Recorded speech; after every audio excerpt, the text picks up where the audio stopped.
School का ground पे बहुत शोर था। हर जगह कलरफुल बैनर्स और बलून्स लगे थे, जैसे कोई फेस्टिवल हो। पेरेंट्स और टीचर्स सब एक्साइटेड थे। उनके चेहरे पे खुशी और उम्मीद थी। यह स्कूल का एनुअल फंक्शन था, जिसमें स्टूडेंट्स अपने पढ़ाई और टैलेंट दिखाते हैं। जैसे ही सन नीचे होने लगा, स्टेज पे लाइट्स जल गए।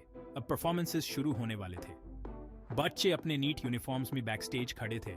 सब अपने लाइंस रिपीट कर रहे थे। उनके छोटे चेहरों पे एक्साइटमेंट और नर्वसनेस दोनों दिख रहा था। सबको इंतजार था कि कब बच्चे अपनी स्किल्स दिखाएंगे। भीड़ में कुछ इंपॉर्टेंट लोग भी थे। प्रिंसिपल गुप्ता, जो अपने स्ट्रिक्ट रूल्स के लिए फेमस थे, और मिसेस शर्मा, एक टीचर जिनको सब बच्चे बहुत पसंद करते थे क्योंकि वो स्ट्रिक्ट होने के साथ साथ बहुत प्यार से भी पढ़ाती थी। वो दोनों साथ में खड़े थे और सोच रहे थे कि उनके स्टूडेंट्स का फ्यूचर कितना ब्राइट होगा। उन्हें अपने स्टूडेंट्स से बहुत उम्मीदें थी और इसीलिए वो ये फंक्शन भी कर रहे थे। लेकिन छोटा आरव, एक शांत लड़का जिसके आंखों में चमक थी, वो सब पढ़ाकू बच्चों के बीच अलग सा लग रहा था। वो पढ़ाई में ज्यादा अच्छा नहीं था, लेकिन उसको सपने देखना बहुत पसंद था। उसके ऊपर पढ़ाई का बहुत प्रेशर था, जिसको वो हैंडल नहीं कर पा रहा था। आज उसको स्टार्स के बारे में एक पोएम बोलना था, लेकिन उसको स्टार्स साइंस के लिए नहीं, बल्कि उनकी ब्यूटी के लिए पसंद थे।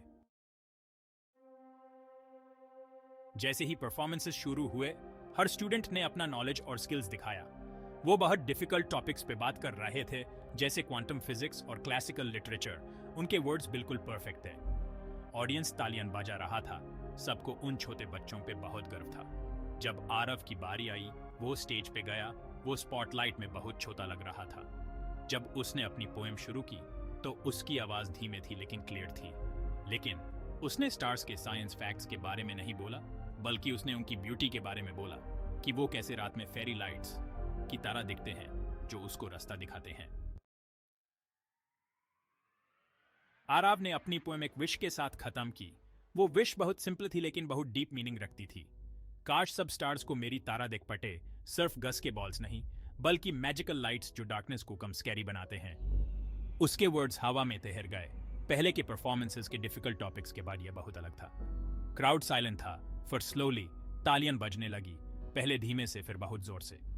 आरव का नजरिया, जो बहुत डिफरेंट और पूरे था, उसने सबके दिल को छू लिया। प्रिंसिपल गुप्ता और मिसेस शर्मा ने एक दूसरे को देखा। उन्हें रियलाइज हुआ कि शायद वो अपने पढ़ाई के तरीके में कुछ इंपॉर्टेंट चीज मिस कर रहे थे। उस रात जब फंक्शन खत्म हुआ, तो सब लोग आरव की बातों के बारे में बात कर रहे थे। उसकी सिंपल विश ने सब अडल्ट्स को याद दिलाया कि बच्चे दुनिया को कितने अलग नजरिए से देखते हैं। उनके सोचने का तरीका अडल्ट्स से बहुत डिफरेंट होता है। ये एक रिमाइंडर था कि पढ़ाई सिर्फ बच्चों के दिमाग में फैक्ट्स भरने के बारे में नहीं है, बल्कि उनके अंदर के वंडर को भी बचाने के बारे में है। मिसेस शर्मा ने सोचा कि वो अपने पढ़ाने के तरीके में अब क्रिएटिविटी को भी शामिल करेगी। उसने रियलाइज किया कि इमेजिनेशन को बढ़ाना भी उतना ही इंपॉर्टेंट है जितना नॉलेज देना। एक बैलेंस होना चाहिए, जहां पढ़ाई के साथ साथ बच्चों की नेचुरल क्यूरियोसिटी को भी इंपॉर्टेंस दी जाए। आरव के स्कूल की एनुअल फंक्शन ने सबके एजुकेशन के नजरिए को बदल दिया। यह फंक्शन, जो पहले सिर्फ पढ़ाई के अचीवमेंट्स दिखाने के लिए होता था, अब वो हर स्टूडेंट के अलग टैलेंट और नजरिए को भी सेलिब्रेट करता था। आरव की विश ने सिर्फ अडल्ट्स के एजुकेशन गोल्स को ही नहीं बदला, बल्कि उनके अंदर के बचपन के वंडर को भी वापस लाया। यह सीख मिली कि सोसाइटी के एक्सपेक्टेशंस के बावजूद बच्चों की मासूमियत को बचाना बहुत इंपॉर्टेंट है। अब सबको पता था कि हर बच्चे का दुनिया को देखने का नजरिया इंपॉर्टेंट होता है। कभी कभी वो किसी भी टेक्स्ट बुक से ज्यादा विजडम देता है।